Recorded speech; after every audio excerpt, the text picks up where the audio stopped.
Welcome to Chillin' 101. We hope this video helps. You start by reducing variables. Unplug the charger and visually inspect the cable and adapter for frays, melted insulation, or bent prongs. Use a quick continuity test with a multimeter to see if the cable conductor is open. This tells you whether the problem is the cable versus the brick. Once done, prepare your workspace with tools and safety glasses, and disconnected power. This prevents wasted effort on the wrong part and sets you up to repair the actual damaged segment.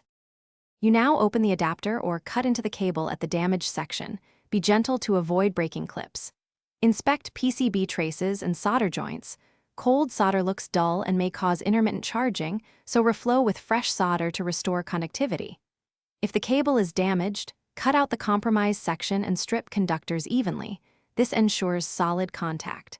Then solder, braid shielding to ground, and apply heat shrink. This restores mechanical strength and prevents shorts once reassembled. You finish by testing output with a multimeter. Confirm voltage matches the rated output before connecting your device, because an overvoltage will damage electronics.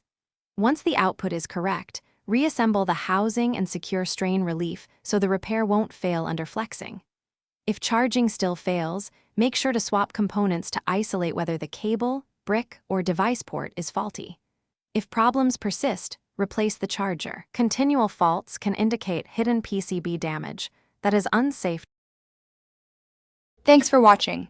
Consider subscribing if we helped you.